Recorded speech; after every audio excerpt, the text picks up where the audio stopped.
大家好，歡迎翻嚟大米講馬。大家睇到封面同埋睇到標題都知噶啦。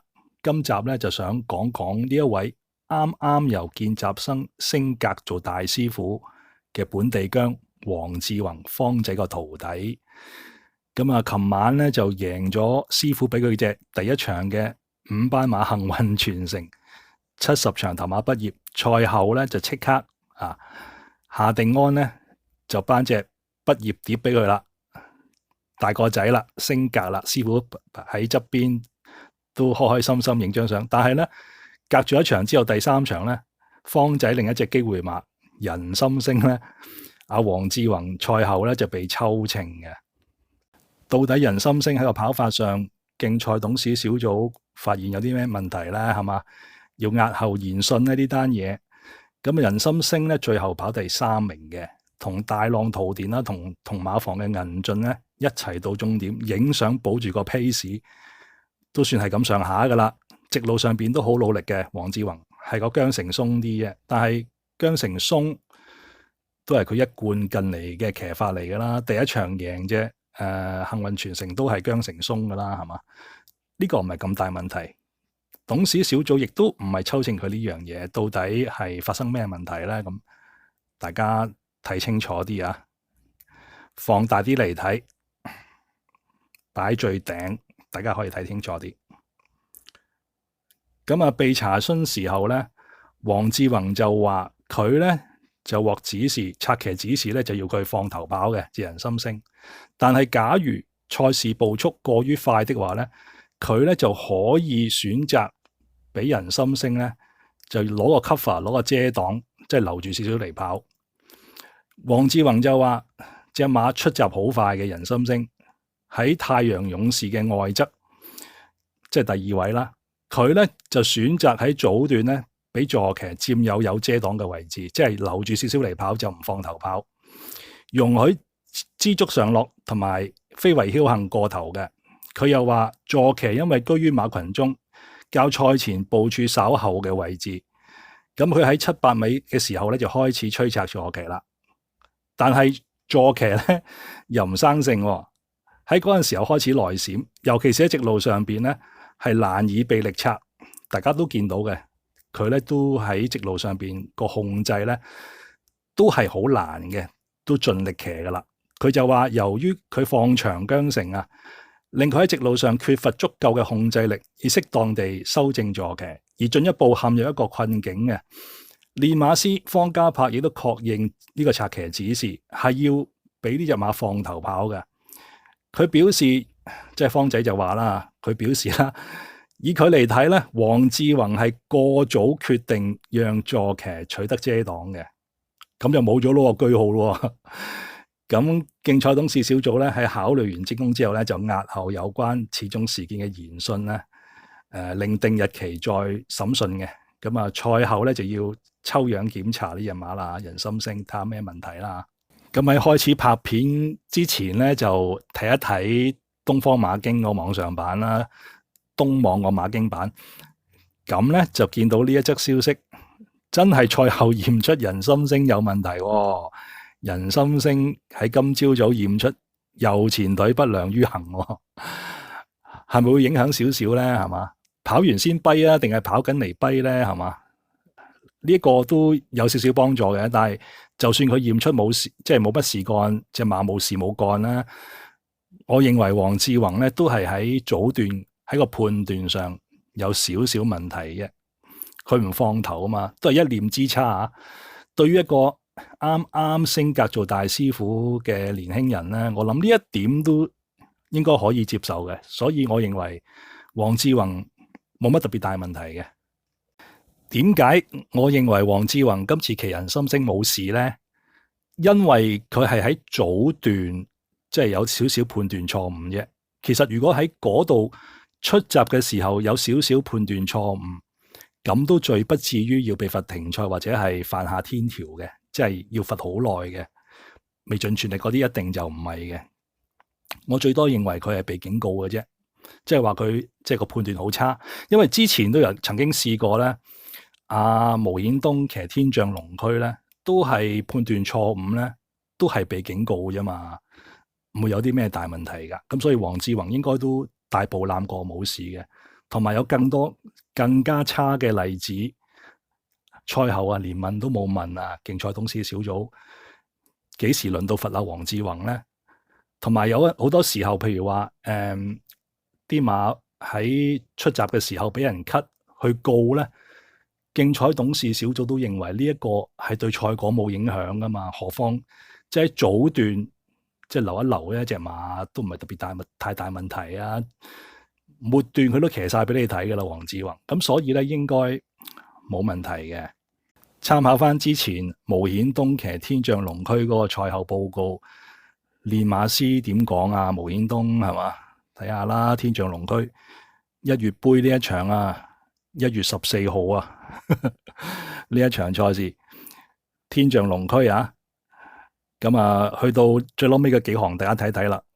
練馬師呂健威確認發出嘅指示，但係表示不滿意啊，不滿意毛顯東決定喺接近1100米時候咧太早俾呢隻馬就發力嘅。咁小組考慮咗證供之後咧，包括賽事分段時間啊，同埋呢隻馬喺1100米處嘅走勢後咧，就告誡毛顯東啫。他於1100米處讓坐騎上前，屬於判斷錯誤。但係小組喺呢個情況下選擇唔引用賽事規例發出指控啊，並告誡他作為呢個地區即係香港啊咁高尚嘅賽馬地區出賽嘅騎師，呢一種騎法係缺乏應有嘅判斷力。就引用翻毛顯東呢個案例，毛顯東嘅策騎經驗比黃志宏真係多好多好多啦，係嘛？都會判斷錯誤，大家都係本地薑，佢都係受告誡啫，係嘛？所以黃志宏都係受告誡嘅啫。同埋喺賽後報告，方仔都冇話不滿意黃志宏嘅騎法啦。呂健威講到明不滿意啊，練馬師不滿意都一樣冇事。咁所以咧，黃志宏應該就冇事嘅。再講多一單 case， 呢一單咧就比起毛顯東嗰單咧就更加離譜。就係呢隻都係呂健威馬房喎，呢一隻巴閉王啊！咁喺途中框住呢場賽事271場次，25年12月17號嘅谷草1000米賽事，杜婉欣騎嘅，最後跑第4啊！呢隻巴閉王都係犯上判斷錯誤，但係呢個判斷錯誤咧，即係我都覺得有啲咧係騎師刻意就留住隻馬咧，係好刻意留住添。咁啊，嗰個考慮情況呢個時間仲比黃志宏多嘅。咁究竟係點樣刻意法？大家睇一睇條片，由大米旁述嘅。一出閘咁啊，第9檔巴閉王呢就都幾快嘅，但係呢就唔夠外邊嗰隻燭光晚餐快。巴閉王呢守喺第2位，埋邊呢就係精彩福星。咁跑咗百零米呢，精彩福星放頭啦，巴閉王攝住喺中間第2位，燭光晚餐外碟第3位，咁啊埋邊呢就添開心。嗱，呢一度杜婉欣點解要留住隻巴閉王呢？俾第3碟嘅燭光晚餐 cut 埋嚟呢？咁啊令到自己被動啲啦，擺喺第4、5位啦，巴閉王。咁啊其實喺呢一度呢已經蝕晒底啊，咁啊唔應該留住隻馬嘅，判斷錯誤係好明顯嘅。咁啊，當佢係判斷錯誤啦。嗱，入直路燭光晚餐，因為 cut 到埋嚟2碟咧，幾人安就咁咧喺直路率先出頭咧，就直領到終點啦。埋邊精彩福星都頂到個第3，埋邊貼欄咗隻天開心追上嚟，巴閉王係咪冇啊？唔係喺度追翻上嚟，越追越近，點啊？追唔追到第3啊？終於第4名啊！好啦，咁啊睇完片翻嚟啦，呢一場賽事到底杜婉欣係咪有犯上判斷錯誤嘅問題咧？應該係有嘅，但係賽後競彩董事小組一句都冇問過，賽後報告係得一句咁多啫。喺接近600米處嘅時候，即係杜婉欣收慢坐騎，讓燭光晚餐過頭之際開始搶口。喂，咁樣一句嘢啫，係杜婉欣收慢隻坐騎，坐騎想去啊嘛，隻巴閉王想跑噶。佢約束隻馬，隻馬咪搶口咯。使乜約束隻馬啫？跑1000米谷草短途，做乜要讓個位俾燭光晚餐 cut 埋嚟啊？大佬，呢一個判斷錯誤比起黃志宏都唔知高幾多倍啦。如果巴閉王唔係讓燭光晚餐 cut 埋嚟，好有機會巴閉王贏啊呢一場賽事。但係競賽董事小組喺賽後不聞不問，黃志宏只要攞翻呢一個個案出嚟咧，就肯定可以打得甩噶啦。其實競賽董事小組有權將之前佢覺得有問題嘅賽事咧攞翻出嚟秋後算賬都得噶。我建議競賽董事小組攞翻呢場賽事出嚟秋後算賬嘅，真係都好離譜下嘅。再講一單案例，黃志宏都可以攞出嚟同自己辯護嘅，就係大家都抽插得冠軍騎師好緊要噶啦，呢個叫做邢妙星啊。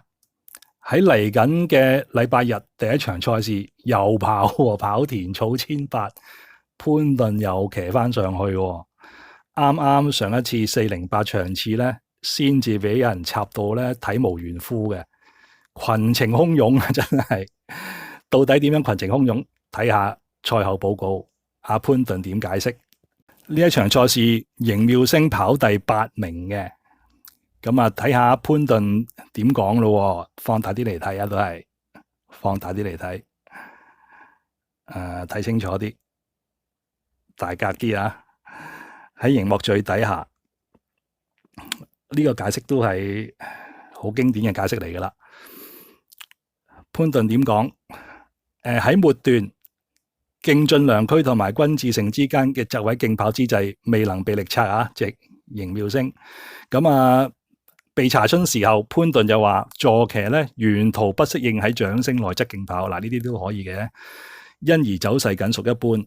被查詢有關於趨近300米廚士嘅騎法，即係拉屎最後300米，佢將坐騎移至掌聲內側嘅原因嘅時候，潘頓表示坐騎喺該處受催策。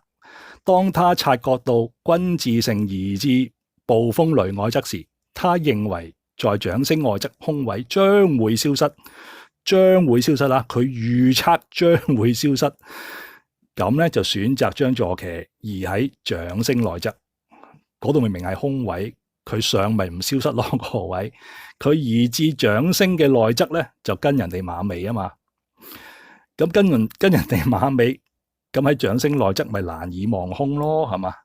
咁佢就話坐騎喺直路上嘅催策反應僅屬一般啫。就係咁啦，咁啊，黃志宏可以學習潘頓咁話，佢認為賽事嘅步速將會偏快，咁所以咧佢選擇留一留住隻坐騎咪得咯，係嘛？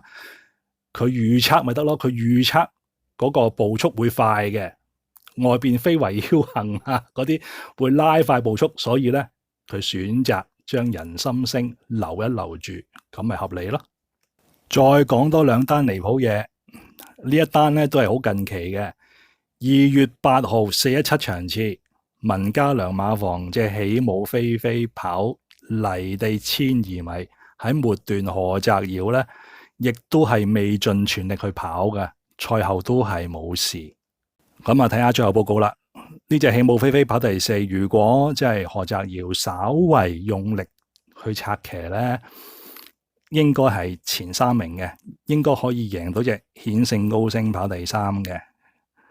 咁啊，賽後報告都係冇問過何澤堯噶，甚至咧係幫佢解釋埋添。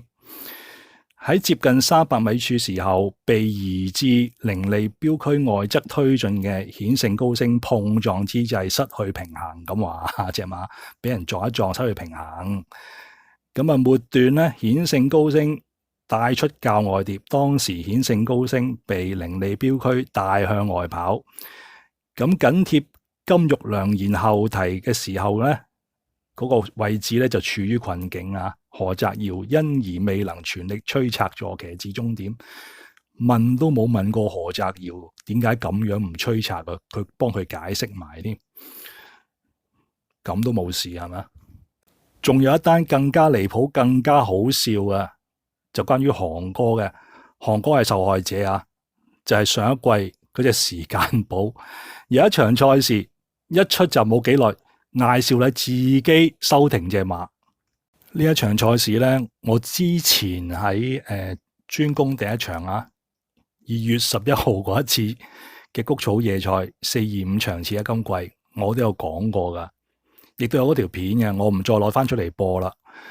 咁最後咧，呢一隻時間寶就喺啱啱線咧嗰次賽事2月11號晚咧就係贏谷草1650米嘅，不過贏5班。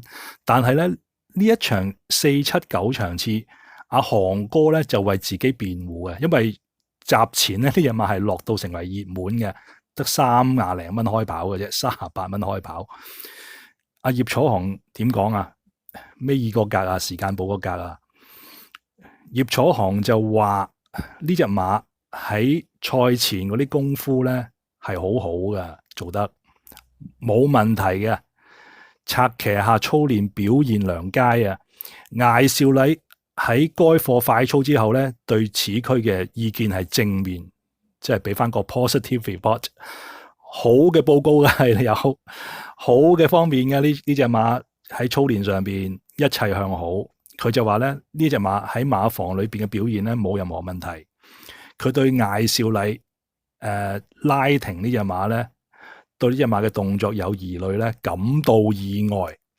但係競賽董事小組一句都冇抽秤艾少禮，照單全收。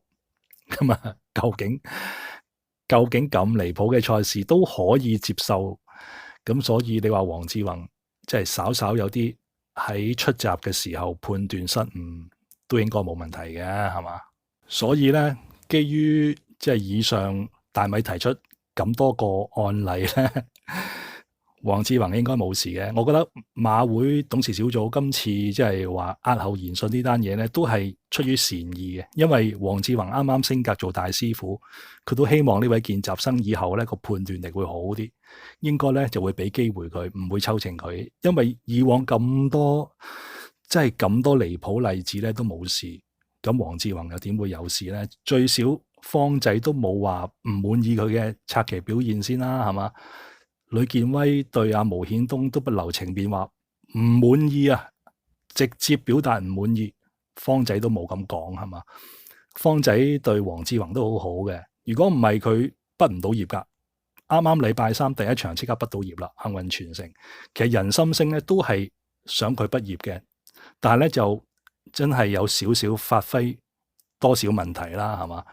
就唔止呢兩隻馬，方仔都驚死佢畢唔到業啊！黃志宏嚟緊禮拜日第一場繼續俾隻大千紅心佢嘅，都係一隻好好機會嘅馬。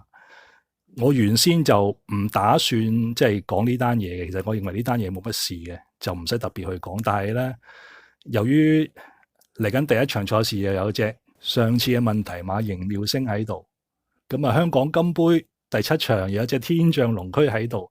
我諗下，不如攞呢單嘢出嚟講啦。同埋之前其實嗰隻巴閉王，我好早都想講噶啦，但係咧嗰陣時候就冇心情講，冇攞出嚟講。咁今次一併講埋啦。其實造成依家咁多騎師喺陣上策騎出現啲問題咧，都係競賽董事小組縱容嘅關係嘅啫。有好多嘢都可以落差池，我覺得。咁偏偏咧就即係視而不見或者照單全收嗰啲解釋，咁係唔得嘅，係嘛？佢解釋完之後都要嚴厲咁警告啊，或者點樣唔接受佢咁樣嘅跑法都要咁樣講噶，大佬係咪？咁你唔抽秤，即係等於冇事噶啦，咁即係正常咯，係咪？咁啊，黃志宏都可以講，即係學潘頓咁講，頭先講咗啦。佢認為佢覺得賽事嗰個步速會偏快，佢咪留住咯。佢咁講，佢預測得唔得啫？即係好似我賽馬預測咁啫嘛，係咪啊？好似大家預測呢場賽事邊隻馬贏一樣啫嘛。我覺得咁咪得咯，係咪先？咁咪解釋晒咯。原先咧就刨緊第一場賽事，想諗下專攻第一場係嘛，揀啲咩馬好嘅。見到呢隻1號馬大千紅心繼續俾黃志宏嘅孭個131磅，黃志宏升咗格大師傅，仲可以減3磅嘅131磅排咗10檔。咁啊，依家拍片嘅時候，挨晚6點鐘左右噶啦，天色都昏暗啦，當然，但係天文台預報嚟緊2日都落雨嘅，10檔都係好檔位啊。咁頭先都提過啦，方仔對黃志宏好好噶嘛。星期三如果萬一真係畢唔到業，禮拜日仲有2隻馬支持佢，就係第一場嘅大千紅心，同埋第10場嗰隻滿心星，係嘛？咁啊，方仔對徒弟咁好，即使佢有少少發揮失誤，都冇講到唔滿意先啦，係嘛？咁所以人心星冇事嘅。咁至於專攻第一場係咪會揀黃志宏呢隻1號大千紅心做膽啊？我認為如果真係揀3隻咧，都一定要揀隻1號嘅。至於揀唔揀做膽，咁啊，我諗聽日星期5或者後日星期6就會出片講噶啦。大家留意住大尾講馬。咁啊，大家如果有啲咩意見，覺得黃志宏係咪即係應該要受罰嘅？因為人心星，可能有其他不同意見都未定。大家不妨喺留言板度寫一寫啊，係嘛？睇下大家嘅意見如何。我認為就冇事嘅。咁啊，禮拜日嘅沙田日賽大賽日啊，大家留意住專攻第一場啦。下一次再會，拜拜。